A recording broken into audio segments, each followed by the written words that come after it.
Hey, Alec. Hey, Barb. Hey, everyone. Welcome back to the Marketing Share. I'm in a new environment. My background looks different, right? Yeah. We're first time for me doing the podcast from a different location. So, anyways, the small things in life, right? So today's guest, Barb, is a guy named Mike Maynard. And I thought it'd be really cool to get him on the show because Mike owns an agency. He's been an agency owner for a couple decades, doing this for a while. But some of the areas that he has expertise in, I think are questions that I think typical marketing leaders often have, right? So a couple areas that we're going to dive deep on with him on are first on how to do PR the right way, and then also account-based marketing. So, I feel like those are meaty topics, good topics. What do you think? Absolutely. Absolutely. And I love the fact that Mike is based in UK and has got global experience in the B2B tech world, Yes. which is a hot topic. And he's got a wide range of experience. So, Yeah. So let's go talk to Mike and see what he can tell us about B2B tech and specifically around PR and ABM. cool. Let's get started.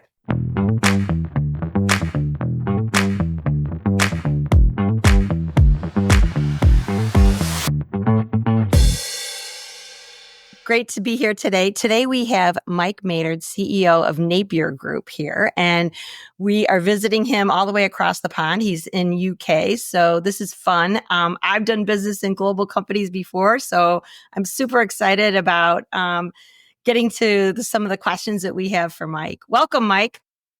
Thanks, Barb. Great to be on the show. Great to be here. I'm glad you're with us. Let me ask you about this. You have now been CEO of Napier Group for a while. Tell us how you decided to acquire Napier Group and what makes it different in the marketplace. Yeah, see us straight into one of the more interesting stories, I guess. So, like any good British story, we went out for a few drinks. So, actually, I was doing a course. I was working for a American semiconductor company. I was enjoying it. I went out on a weeks-long residential course. The last evening, we went out for some drinks, and somebody said to me, "You should run your own business, Mike." And I think they were probably saying, "I never want to be your boss, so don't ever apply to a business I work for." But they said it very nicely, and I thought, do you know what? I quite fancy that.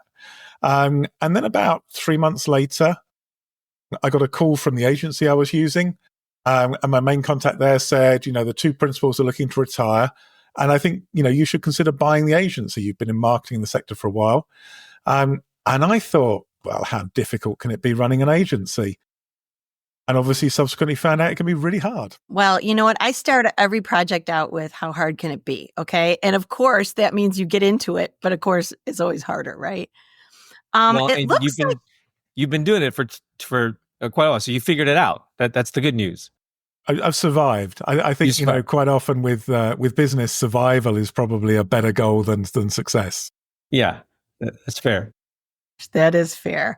So Napier does PR, but you guys also do a lot of other things: content generation, distribution, lead gen, now ABM, like everyone, right? And you have this global reach. What does a typical engagement actually look like? Do people use all those services, or do they kind of stay in a lane or two? Yes, I'd love that all our clients used all our services. I think most agencies would love that too. But the reality is clients use a subset of services. If you look at what we do, the agency was originally started really as a content agency in electronics by a couple many, many years ago. And it built in, pretty quickly into a PR agency. So it went from content to PR very, very quickly. PR was very important. Reaching journalists became more and more important. Then obviously in the last, particularly 10 years, maybe 20 years, the kind of monopoly on distribution that trade publications have has gone away. And so if anything, we're going back a bit towards being a content agency. So we do a lot of content generation, and then we actually do content distribution. So a key part of that remains PR and remains media relations, but we also do a lot of digital distribution as well. So generally speaking, clients are coming to us because they've got a problem. possibly the most common is they can't generate enough content. So a lot of our engagements start from content. Sometimes it's around awareness or share of voice, where they feel that they're not winning, they're not being successful. And sometimes it's a bit more bottom of the funnel stuff, where we tend to do some of our more digital content distribution tactics. So generally speaking, it starts from one of those three things. They either know they need more content, can't generate it. They know they need a bigger voice in the market and can't generate it, or they have a particular lead generation or opportunity generation problem. So now, even though you're shifting more back towards content, I'd love to still ask you a little bit more about PR. Reasoning is that PR is often an area that, as a marketing leader, you end up getting responsibility for.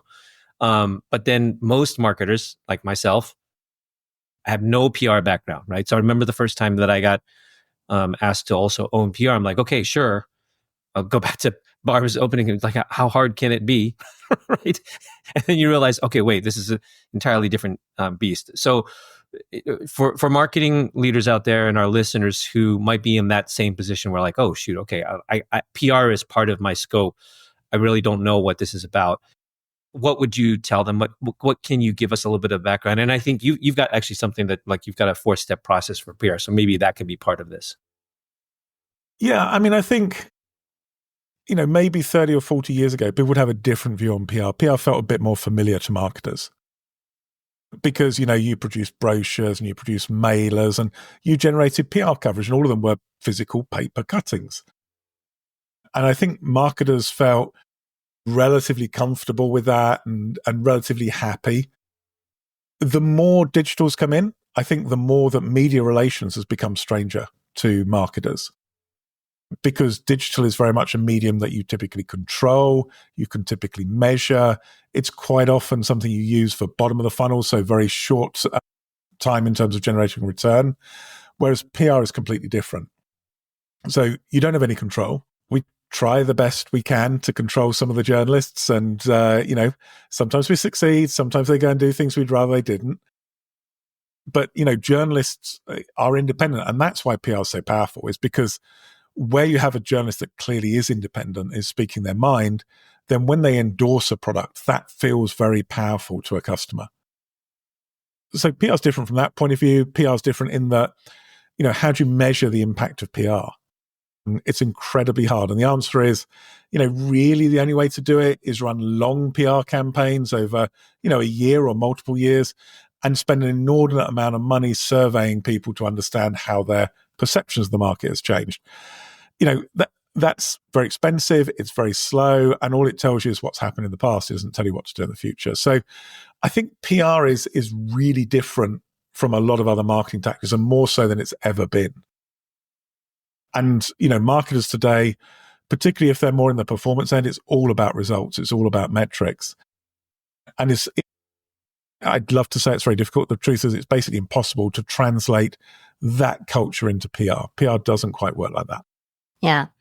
I always thought of PR as an awareness medium for sure, right? And but in most of my CMO engagements, people are looking for immediate results. And, you always get that communication like, what's the ROI on this, right?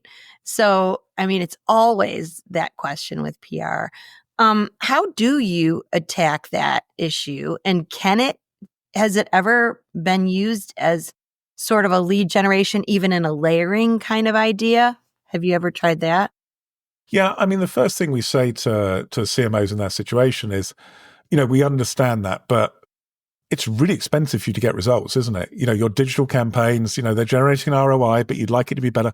What if I've got a tactic that will make your digital campaigns work better? And what if, one of the companies that's done research to show that PR makes Google search ads work better is Google? And suddenly people become interested, and suddenly they begin to realize that trying to measure PR in isolation is really hard, but actually measuring the overall effectiveness of what you do is much easier. And that's one of the big benefits of PR is yes, it generates what we call awareness. It can, generate preference. It can, move things to become top of mind. So generate mental availability. Those are all abstract concepts that you can kind of measure. But ultimately what it does is it makes some of your other activities more effective. It makes people more likely to click on your Google ad if they know who you are and feel that you're a good company. And frankly, the worst thing a salesperson can do is walk through the door of a prospective customer and get the question, which happens a lot because I've worked in sales. So before we start, just can you tell me who you are and why you're here? And that's like the absolute sort of, atmosphere killer for a sales meeting. And what PR does is it removes that question. And so I think the issue is with PR, it's not a tactic necessarily that will work entirely on its own. It's a tactic that works in conjunction with other tactics. And it basically is a great way of building the effectiveness of those tactics. So, in other words, what I hear you're saying is that PR is just another way to build brand, right? But through media. Is that kind of what, in essence, what you're saying? Yeah, absolutely. I think that's a great way of putting it, Alec, is it's really very much a brand building tactic. You can run somewhat direct response campaigns that generate interest, generate activity. And we do see that. I mean, I don't know if you ever saw it, but the Australian Tourist Board ran a PR campaign some time ago where they're advertising for someone to be a tourism officer on some like unreal, beautiful island. And it was like the best job in the world. And it massively helped tourism, and there was a measurable uptick in tourism. It was an incredibly effective campaign. It probably has zero impact now because it was really designed to generate a short-term blip.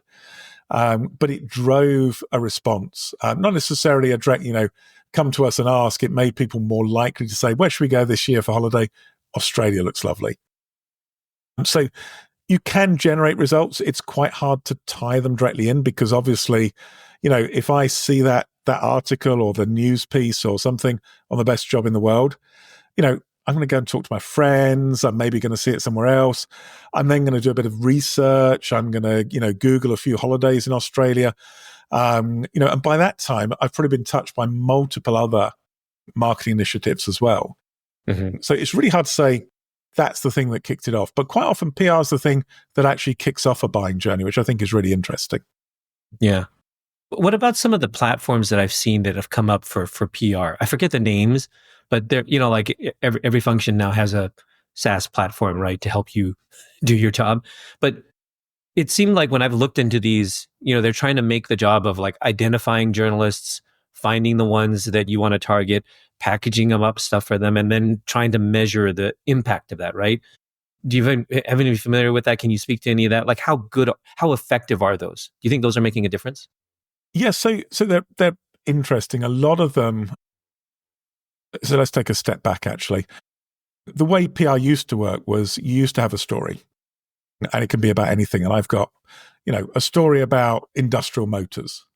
Where am I going to pitch? Well, I'm going to go to the editor of Industrial Motors Weekly because they're going to write about industrial motors.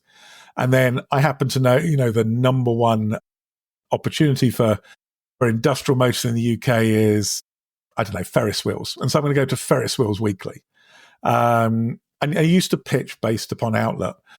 What's happened more recently is people have applied technology where they're pulling in all the byline articles and they're trying to work out what a journalist has written about. And that's really cool because you can also identify that, as an example, I don't know, Carnival's Weekly is really interested in Ferris wheels. So, that's another opportunity. Crazy examples, but you get the idea. Or there's a freelance journalist that actually has written lots of articles that are relevant. It's really clever. It doesn't really replace PR. And I think, one of the things that's always happened in PR that's really difficult is there's a balance between targeting and volume. And in my example, like everyone likes Ferris wheels, don't they? I think everybody does. So we could just email every journalist in the world about how we're going to make the world's best Ferris wheel because we've got the world's best Ferris wheel motor. Because everyone likes it. If you write about holidays, you might go on a Ferris wheel. And people take it extreme, so they end up spamming a million journalists who actually aren't directly interested. Or you can narrow down and be very specific, which means you can lose opportunities. The new technology does help a really smart PR person identify a few more additional opportunities to approach.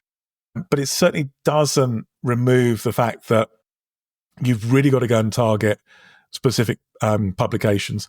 And in the world of B2B trade media, which is the world I primarily work in, generally speaking, a publication has a journalist. And this is one journalist, one editor writing the publication, particularly in Europe, maybe 2 or 3 in America. But in Europe, which is smaller markets, so in the UK, you'll have one journalist. In the US, in Germany, you'll have one. In France, you'll have one. They don't put their name at the bottom of every story because they write every story. So unfortunately, the technology then kind of falls apart because it can't attach an author to the story very well.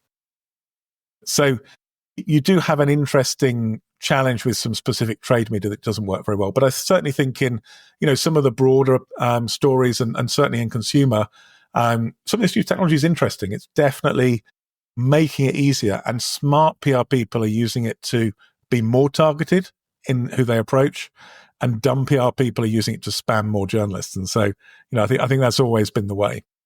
I think that comment that you made, this balance between targeting and this spray and pray method, if you will, I think that's really important because most companies are looking for the outcome, right? And if the outcome is 1 or 2 good stories, you've done your job. It's not here's how many syndicated, placements I've gotten, because the wire went out and here we have it all over the place, right? How much work was that? Well, it got picked up by the wire and that's how much work it was. Not much.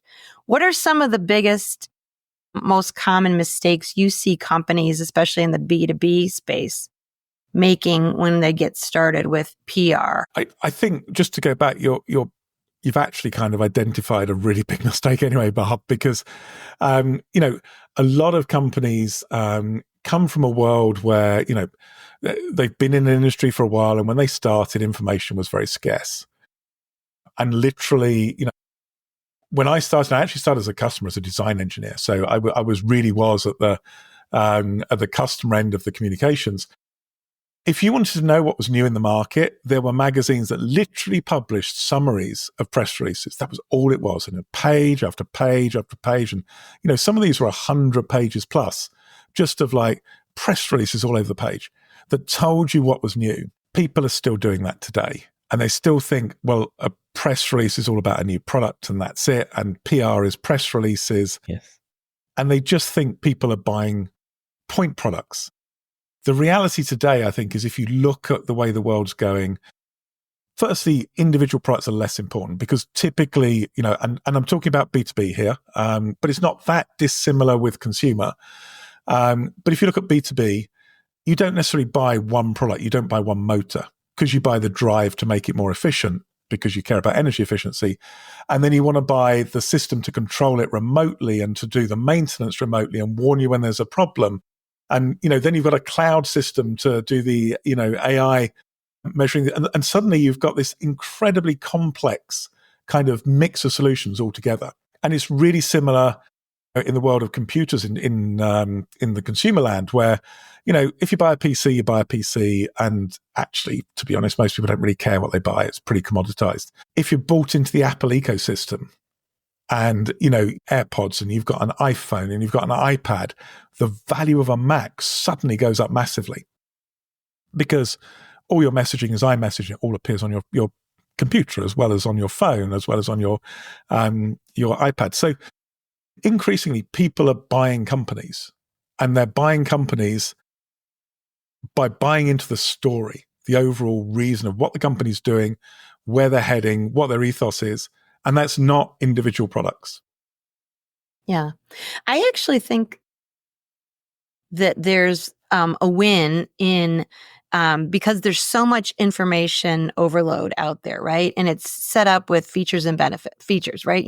I have this feature, that feature, et cetera.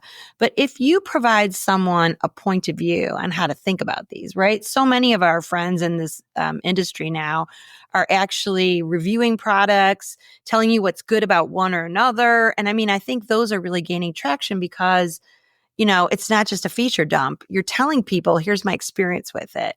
And here's how it's different from others that I've experienced. Good and bad, right? Every product's got a good and bad. But I think those are gaining some more traction because it's not just the information dump. It's now, tell me how to think about it. Give me some context. Yeah. And I think that idea of influencers generally is really interesting. And influencers can be my completely non-technical sister who posts a review of a restaurant, and whilst it's a very micro thing to do, and actually nobody cares who she is because she's not known as an influencer personality, but still overall these reviews make a big difference. And then obviously you get a few people who are sort of the mega influencers, and when they review, everybody cares about it. In my sector, it's a little bit harder because some of the stuff that our clients are selling are millions and millions of pounds. They're incredibly complex. It's not something you can necessarily review. But we are seeing more and more influencers, having an impact on business to business, which I find very interesting. Yeah. I'm going to go back to what you said. The great takeaway that I think I heard you say was that if you're going to try to leverage the media and the press, you need to have some story or a take or some perspective to share, because too many times, right? I have been in the receiving end of this. It's just like you said, it was like, oh, we're about to launch our, the next release of a product, do a press release on that. And I'm always thinking like, well, why would the media, I have to think of like, why would the media care about the fact that, we're launching the 3.0 version of our product? Yes, we're really proud about all the new features, but you have to flip it the other way around, which is like, what is the story you're trying to tell? Because then that is the draw. So I think that's really great advice. It's something I can apply actually right now to things that I'm working on. Yeah, and I think products can be stories. Again, you can tell I use Apple generally. I have a PC as well, so I'm a bit in the middle, but Apple's a great one. What did Apple do? Well, they launched the iPhone 16. Is there anything exciting about it today? Not really. I'm not sure. Hand on heart, I could tell whether I was using an iPhone 15 or iPhone 16 today. Mm-hmm. Mm-hmm. But what they did was they've put AI acceleration in there, and they've put AI acceleration in the phone so they can run AI on the phone so you're secure. And that's their story. Yeah. And that's a great story around a product. We have built this product because of our worldview, and their worldview is you should own your data, you should control it, and it shouldn't all just disappear up to the cloud. So I think, you can get great stories from products. Products can also be proof of the story as well. And maybe that's a better way of saying it. You build this story up, and then you say to the journalist, and this product shows why we really believe in it. And that suddenly becomes very compelling. Yeah. And it means journalists can write something that's interesting for their readers. I think one of the things I always go back to, people use this a lot for, the bottom of the funnel marketing is the who's in market and who's not. LinkedIn do a lot about this. And, 5% of your market is that your customers are actually, or potential customers are in market. 95% aren't able to buy at the moment. They're not in the right position. Think about that for PR. If you talk about a product and you say, this is our latest, greatest product that we've launched in our latest, greatest 6-month cycle of product releases, 95% are going to go, yeah, and I can't buy for the next 6 months, so why do I care? Because in 6 months' time, it'll be different. Actually, probably in a month's time, a competitor will have launched something, so I'm not interested. Whereas if you talk about a story and a direction and a reason for what you're doing, suddenly that becomes important because that story is still applicable in 6 months, a year, 2 years' time, when you've launched 3 or 4 new products. But the approach, the ethos that your company has is absolutely, still there. And so you can be remembered as the company that does that. And I think, that's really important, is to have a reason why people remember you as an organization, as a company. Yeah, the marketer's job is to create a story out of a feature set, right? And some companies participate in that with you, in my experience, and others are kind of like, here's the features, go for it. And, you're struggling to make sure that we have a story, that we're uncovering something that's timely and relevant in the marketplace today. And what you just said really pivots us over to like ABM and some of those things, right? So PR and some of these awareness tools, especially if you're the sales guy coming into the office, the worst nightmare is when, your client pulls up a PR release from your competitor and says, what are you guys doing in this space? So talk about a little bit about some of the ABM connection to that. Yeah. So, ABM and PR are very different beasts in some ways. PR, because you're going out through a publication effectively. And if we look at pure media relations here rather than some of the other aspects of PR, but purely publications, you're inevitably going out over quite a broad audience because it's people that read and engage with a particular publication. Doesn't matter which one it is. And some of those will be potential customers, some of them won't. It's very broad. It's very cost effective to reach a large number of people. It's relatively untargeted. And I can hear all the publishers in B2B media screaming, but we're specialists in this particular market. It's still relatively untargeted in that market. I think ABM is almost the opposite. So what you're doing is you're actually spending a lot more money to focus on the very specific target customers that are going to make the biggest difference to your business. And, in some ways, PR is perhaps fairly untargeted in today's marketing world. But ABM is super, super targeted. And it really, simply ABM is good marketing that's hyper targeted. That's what it is. Mm-hmm. That's a great way to put it. ABM is probably a phrase a lot of people marketers hear about, but don't really know what it means. I think one of the cool things that you've said is that ABM doesn't necessarily have to be only for large companies. Smaller companies can also deploy an ABM strategy. Explain what you mean by that. Well, actually, I think, Alec, it's not just smaller companies can do it. Smaller companies can actually compete with bigger companies if they take an ABM strategy. Mm. So if you're a small company and you're competing against a global enterprise and you're trying to do it in PR, you can create a better story, but it's really hard to compete in terms of share of voice. It's really hard to get more press attention than the guys that basically rule the world. And so you might have a story that people, really relate to. Each individual piece of coverage might be more effective, but realistically, overall, that big company is going to dominate. And it's because you don't have the budget to match the big company. Now, when you come to ABM, big company typically has quite a big ego. They want to reach as many people as possible. They're firing money off in all directions. They might be doing sports sponsorship. They might be doing something, all sorts of things. And they're all effective. What you can do is say, I've got a tiny fraction of your budget, but I'm going to take that tiny fraction, I'm going to put it into this customer, and I'm going to use all my money to focus down on this customer.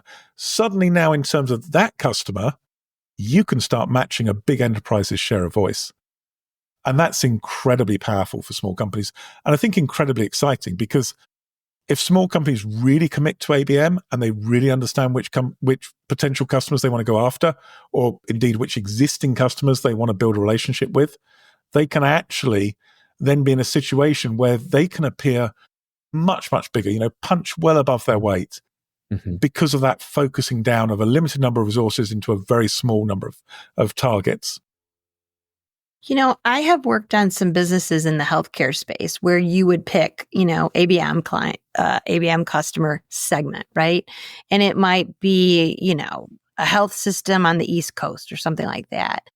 And then you actually seek out PR and some other things to start to tell a story about health systems that are related to your product as well. So you can actually reverse that notion as well and start from the ABM scenario and then try to get some press in a very targeted way, I think. What do you tell customers that are really, small enough like that? Because ABM can be a time-consuming topic. How do you tell them it's achievable to do something in a segment? So that's a great question, Barb. And I think actually for a lot of smaller customers, we kind of avoid what the ABM geeks call the one-to-many, which is you pick a segment and you go after a segment. Because that's quite broad, you're still spreading fairly widely. What we advise is to focus down to a small number of companies. And how small a small number is will depend on the customer and the market. So, in healthcare, it would probably be 2, 3, maybe 4. In some other industries, it might be 20. But what we do is we advise them to really focus down, not just go, we're going on the East Coast, but, East Coast healthcare, we're going to this particular healthcare provider. That's who we're going to win. And we're going to put all our efforts in there. And that's hard at the start to commit to because let's be honest, if you've ever been in sales, you don't always win the sale. So, sometimes it doesn't work. So generally 1 is not a great number to pick because everything depends on it. And the companies that pick 1 in terms of their ABM campaigns typically rotate their campaigns around quarterly. So they'll have a quarterly campaign on one customer, a quarterly campaign on another. And we've worked with clients that do that really, really effectively. But, generally speaking, pick a handful, 3 to 5. And small companies have the bandwidth to be able to focus on those customers. They have the ability to understand the customers. So they can make it really personal and feel like it's really about those customers. And they also have the resources, the money to be able to fund a campaign. So to me, it's about, focusing down as much as possible. The more you can focus, the better. Okay, wait, keep painting that picture a little bit more. Okay, so I'm a small company and I'm taking this approach. I'm going to focus on one large customer for the quarter. What am I doing for that quarter? What are some of the things that I'm putting out? So that's a great question, Alec. I think the one thing you're not doing is you're not doing what you normally do and targeting all of that one customer. Because just thinking, well, we'll just focus, all our ads, so all our LinkedIn ads are all going to go just that one customer. It will be magic. Actually, it won't. What you've got to do is you've really got to build an understanding. So ABM is interesting because the best ABM campaigns are built around understanding that company that you're trying to reach and understanding what they need. And so, we see people producing very specific content for companies. And quick tip, if you're running an ABM campaign to a company on LinkedIn, you put the company's name into your LinkedIn image, you will see an uptick in performance, guaranteed. So very simple personalization gives you an uptick and can double the performance, actually, we've seen with some target customers. So literally just, if you're targeting, I don't know, Tesla, you want to sell to Tesla, hey, Tesla, can double the performance, which is incredible. But then if you actually understand what that customer wants and what they need, and what they're not getting from their current supplier, and you market around that pain point, then you can massively improve the performance even more. Because what you're doing is you're talking about what that customer cares about. And I think this is, historically it's been a sales and marketing difference, is that sales have, hopefully understood individual customers' pain points. Marketing have looked at industries. What's happened with ABM is sales and marketing need to get together because actually the marketing side can then go and address a specific pain point that we know an individual company is feeling. And by that, have much better impact. And whilst we're talking about it, that is so important because all the research says that your customers are spending more time researching online and less time talking to salespeople now than they were before, particularly after COVID. So, the role of sales is changing. And actually in smart companies, what we're seeing is marketing and sales working very closely together and more of the customer journey being, addressed by marketing and, really just that final bit of the customer journey being addressed by sales. Yeah, so marketing's moving down the funnel, right? And Absolutely. We're getting a lot more motions mid-funnel. Yeah, I mean, marketing is it's a real tough world for sales because marketing's moving down the funnel. It's not because marketing wants to. I don't think marketing, feels bad about it. Growing your empire is always good, but hey, it's not because they want to. It's not because sales don't want to be up the funnel. It's because the customer wants more marketing in their customer journey and less sales. And it's going to put huge pressure on sales teams because I suspect sales teams are going to shrink in size. but the amount of business that each salesperson needs to do is going to increase. Yeah. And they're going to have to increase it with less personal contact. And that's going to be a challenge. I mean, it's probably going to make the sales job tougher. But if the salespeople are smart, they'll work with marketing and they'll try and ease that transition as much as they can. I'm still going to dig a little bit one more into that step, right? So that I love that example you gave was great. So let's say you're trying to target Tesla, and so you're trying to come up with hey, this is how we can solve a problem for you. So then are you putting that into, like, are you doing a blog post for that quarter on it? Are you specifically trying to get that post in front of, Tesla audience? Are you doing a deliverable of some sort specifically targeted at a list of Tesla targets you're trying to reach? Kind of like paint that a little even more. I mean, we're getting really granular there. Yeah, I mean, great question, Alec. And the answer is probably all of those. Okay. So, if you look at Tesla, I mean, one of the things that, if you know, Tesla likes everything in their factory painted Tesla red. So let's say you happen to know your competitor is providing equipment into the Tesla factory, but they're being really difficult about painting it red because they want their green, orange, blue, whatever color to be on the machines. So you can start doing all sorts of things. You could start, very broadly by running a PR story about how you custom painted your machines for someone else's factory to match their brand colors. Doesn't have to mention Tesla, doesn't have to be targeted to Tesla. Tesla people, if they're looking for those products, will see it and they'll understand that matters. And you can go all the way through. You can generate blog posts on customizing equipment for particular customers, and how that customization could be either very technical or it could just be the paint. And you can go all the way through to talking to purchasers about the fact that your supply equipment, and that equipment can be custom painted for no extra cost. I mean, it's kind of a silly idea, right? We're really simplifying it. But it can start from a very broad and go all the way to individual emails to purchasers. And I think, what you need to do is and this sounds very trite and it's obviously not as easy as this, but you need to understand your customer. Yeah. And if you build a model of the customer journey and understand where that journey has problems, then go address those. And once you know what you're trying to address, almost certainly the tactics of how you do it will fall out quite easily. The understanding the customer and what the problem is, to be honest, is the most difficult thing. Yeah. So the key to ABM is fewer, but also then you really got to go deep. You have to understand that the few customers that you got to know them really deeply. Yeah. I mean, we've worked with clients who've had ABM campaigns where we've produced a brochure for one person. Yeah. Yeah. That's all they wanted. This has been a great discussion. I just want to ask one last question probably. And this is around, you're in a space where it's highly technical, right? And you really have to know your customer. You just mentioned that. And oftentimes you have to really know these sectors. So how do you staff for such high knowledge in a niche fashion, or do you? So that's an interesting question, Barb. And it's difficult for me to answer coming from an engineering background. Yeah. Because engineers are very opinionated.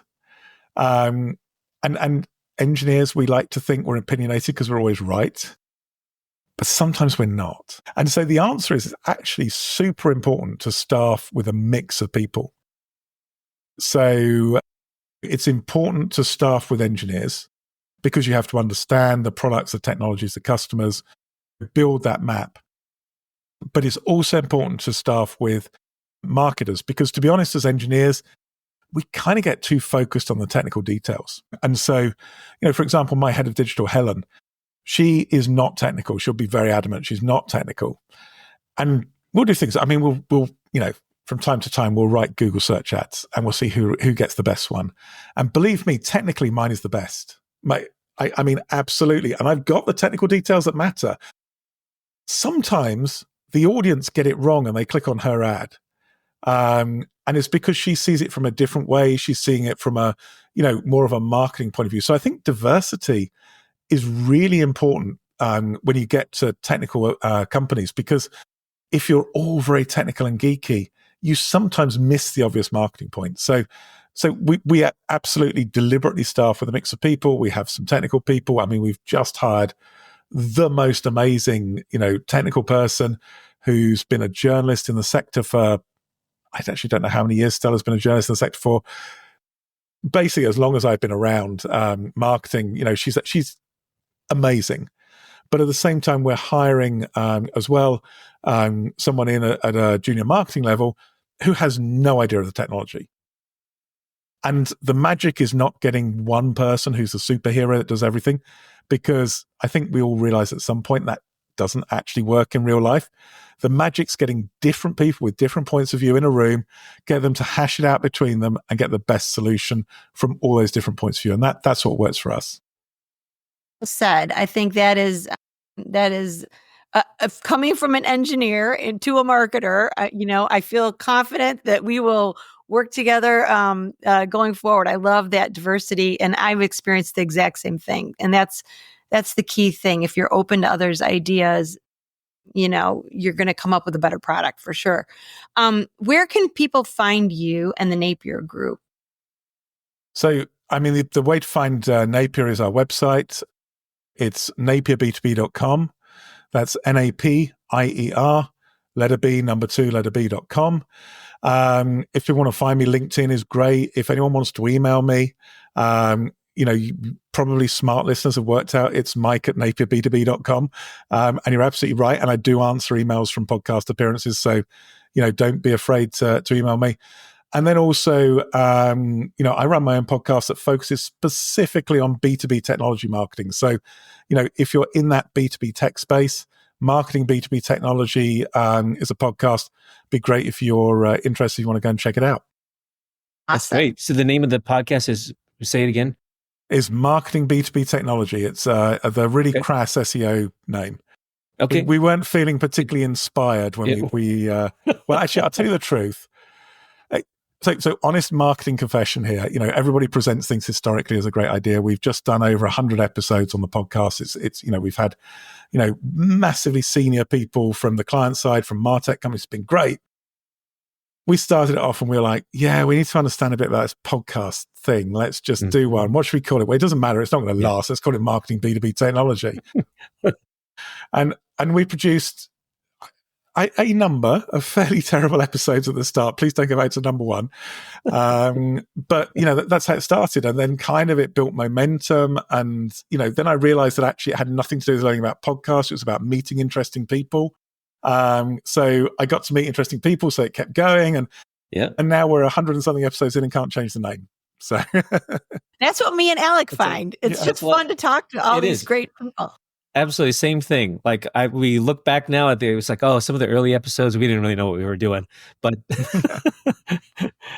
anyway, thanks for being with us, Mike. Yeah. Thanks. Congratulations. Thanks, Alec. I really appreciate it. Thank you.